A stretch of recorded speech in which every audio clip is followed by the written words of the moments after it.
қалың елім қазағым, осы әңгімелерді айта отырып, Гаага сотын айтайық. Ойламаңыздар, Гаага соты Путинді соттай алмайды деп. Мынау орысты құдай көріп кеткен, орыс құл боп табынып кеткен, орыстың қаруы қиын, орыстардың Америкада жоқ, Еуропада жоқ қаруы бар. Орыстар қиын, орыстар қабағын түйсе күн бұлттайды. Орыстар сіңбірсе жер шарын сел басады. Орыстың алқашы жерді қатты тепсе Америка сілкініп кетеді.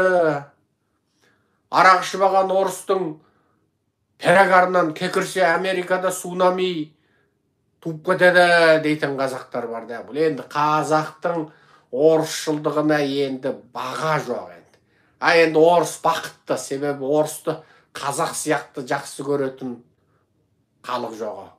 Орыстың өзін қазақтың орысты сүйгендей сүймеді ғой. Енді мен енді қазақты сөйтіп жақсы көретін ешкімді көрмеппін. Баяғыда біздің енді айтпай-ақ қояйық, ұлты басқа, енді осы түркі халықтар жеңгелеріміз болатын. Сонда біз баламыз құрттай, баламыз сол кезде жаңағы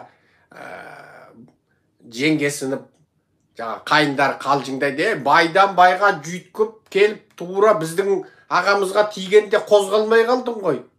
Тапжылмай қалдың ғой, байдан байға жүйткіп секіріп жүрген деп, тиседі. Сөйтсе, ой, байға тиді деген атын ғой, қазақтан байың болса жүйткімей қалады екесің деп.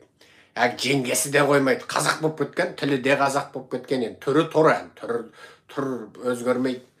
Сонда сөйтетін сол бір жеңгелерімізді көретінбіз да, қазаққа ғашық, күйеуіне ғашық болған, және күйеуіне ғашық болғандығы соншалық сол күйеуінің ұлтына ғашық болып кеткен да.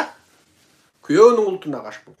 Бірақ енді білмейін неге екен, біздің қазақтар орысқа деген ғашық болғанда, енді орыстың өзін-өзі өйтіп жақсы көрмейді. Орыстың өзі қазақтың орысты сүйгендей өзін-өзі сүймейді. Орыстың өзі қазақтың орысты жақсы көргендей жақсы көрмейді ғой. Орыс іштен атпайды, Путинді соттай алмайды деп әлеуметтік желіде жазып жатқан қазақтарды көріп, көріп шексілен қатады екен. Ал мен айтайын деген. Бұл Гаага сотының шешімін неге шығарып қойды? Бұдан ілгері сөйтіп бір халықаралық басшыға, бір үлкен мемлекетке, Біріккен Ұлттар ұйымындағы 5 тұрақты жораның біреу болған елге, Ресей сияқты, немесе Ресейден де төмен деңгейде бір елге шығарып беді? Жоқ. Бұл соғыс қылмысымен Милошевичке шыққан. Албандарды қынадай қырған Милошевич. Мынау ел аман жұрт тынышта сәбет құлап, мынау бүкіл дүние адамдық құқық дейтін нәрсені кәдімгідей дәріптеп сөйтіп жатқан кезде, этникалық қырғын жасап, Албанның еркегін, әйелін үлкен КамАЗ сияқты жүк машинесінің ішіне қамап, анау артқы газ шығаратын түтігіне кәдімгі құбырды жалғап, шлянкіні жалғап, машинаны от алдырып, оның газын жаңағы жүк машинаның ішіне жіберіп, тұншықтырып өлтірген видео бар. Және бәленбай сөйтіп этникалық қырғын жасаған дәлелі бар. Сол Милошевичке Гаага соты іздеу жариялаған. Ең соңында тұтқындады. Ертең сот болады деген күні Милошевич асылып өлді. Бірақ бәрібір халықаралық сот оны қылмыскер деп тұтқындады.